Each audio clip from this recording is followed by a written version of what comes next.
नमस्कार दोस्तों, संध्या veg kitchen में आपका एक बार फिर से स्वागत है। आज मैं आपके लिए व्रत स्पेशल बहुत ही बढ़िया नाश्ते की रेसिपी लेकर के आई हूँ। तो चलिए देख लेते हैं कि इस नाश्ते को मैंने कैसे बनाया है। तो ये हमने 1 कप साबूदाना लिया था, जिसे अच्छी तरीके से 2 पानी से धो लिया और इसके बाद हमने इसे 4-5 घंटे फूलने के लिए रख दिया। तो साबूदाना हमारा बहुत ही बढ़िया तरीके से फूल कर तैयार हो गया है, ये आप देख पा रहे होंगे वीडियो में। तो इसी तरीके से आपको साबूदाना फुलाना है। आप कम ज़्यादा ले सकते हैं, जितना आपको बनाना हो आप उसके हिसाब से ले सकते हैं। तो ये 4 हमने उबली हुई आलू ले ली है, जिसका छिलका उतार लिया है। और अब हम इसी साबूदाना के ऊपर इन आलूओं को इस तरीके से कद्दूकस कर लेंगे। अगर आप चाहें तो अलग से भी इसे कद्दूकस करके और फिर साबूदाने में मिला सकते हैं, मैं इसी में कर रही हूँ। तो ये लीजिए, सारी आलूओं को हमने इस तरीके से कद्दूकस कर लिया है। और अब इसमें कुछ सामग्री ऐड करेंगे, तो जिसमें मैं डाल रही हूँ यहाँ पर सेंधा नमक। तो नमक आप अपने स्वाद के अनुसार डालिएगा। वैसे भी पराठे वगैरह में नमक हल्का सा कम ही अच्छा लगता है। और अब यहाँ पर मैं डाल दे रही हूँ थोड़ा सा चिली फ्लेक्स। तो अगर आप व्रत में चिली फ्लेक्स खाते हैं तो आप डाल सकते हैं, नहीं खाते हैं तो आप इसे स्किप कर सकते हैं। अगर आप इसमें हरी मिर्ची खाते हैं तो वो ऐड कर लीजिएगा। व्रत में आप जो खाते हैं वो चीज़ डालिएगा, जो नहीं खाते हैं उसे स्किप कर दीजिएगा। अगर आप चाहें तो यहाँ पर बारीक काट के धनिया की पत्ती भी ऐड कर सकते हैं। मैं यहाँ पर धनिया की पत्ती नहीं डाल रही हूँ। तो ये लीजिए फ्रेंड्स, हमने इसे इस तरीके से मिक्स करके रख लिया है। अब चलिए हम हाथों को पहले साफ़ कर लेते हैं।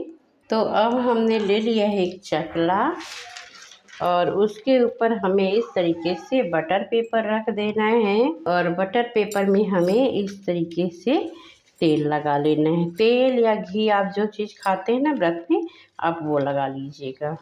मैंने आपको पिछले वीडियो में भी बताया था कि मैं मूंगफली का तेल व्रत में खाती हूँ, इसलिए मैं यहाँ पर तेल लगा रही हूँ। तो ये हमने मूंगफली का ही तेल इसमें लगाया है। और अब आपको जितना बड़ा पराठा बनाना है उसके हिसाब से लोई ले लीजिएगा।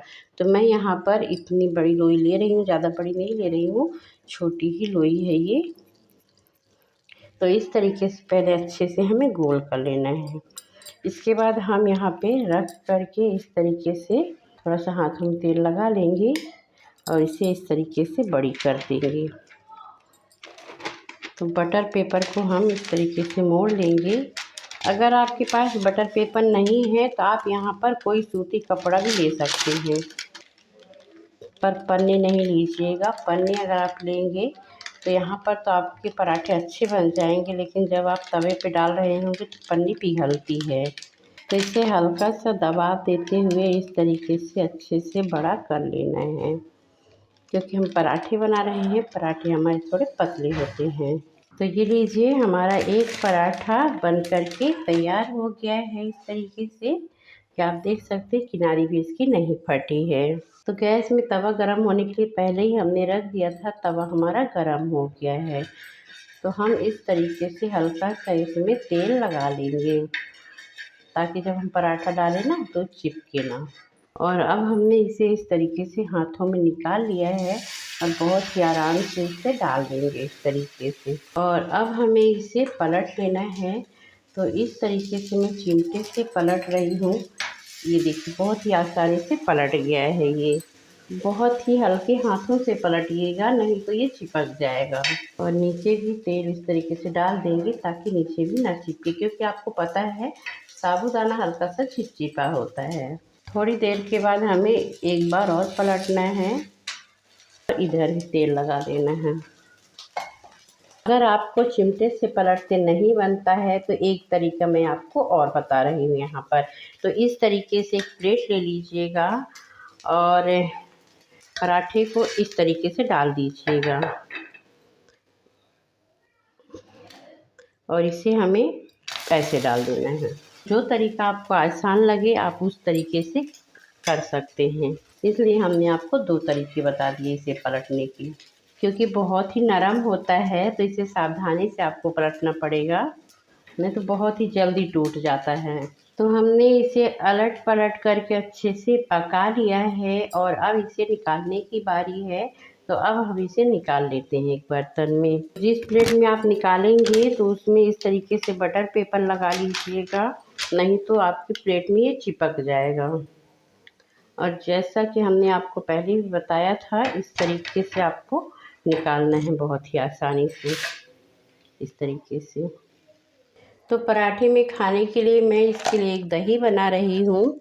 तो मैं इसमें डाल रही हूँ थोड़ा सा सेंधा नमक। इसके लिए फ्रूट वाला रायता भी बना सकते हैं, वो भी इसमें खाने में बहुत ही ज़्यादा अच्छा लगता है।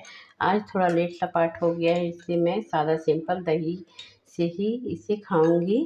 तो मैंने यहाँ पर सिर्फ नमक डाल करके दही तैयार कर लिया है। अगर आप चाहें तो यहाँ पर तड़का भी लगा सकते हैं, इसमें जीरा और हरी मिर्ची से। मैं इसमें खाली नमक ऐड करी हूँ बस। तो ये लीजिए फ्रेंड्स, हमारा बहुत ही टेस्टी व्रत का पराठा बन करके तैयार है। इसमें बिल्कुल भी मेहनत नहीं लगी है और बहुत ही जल्दी बन जाता है।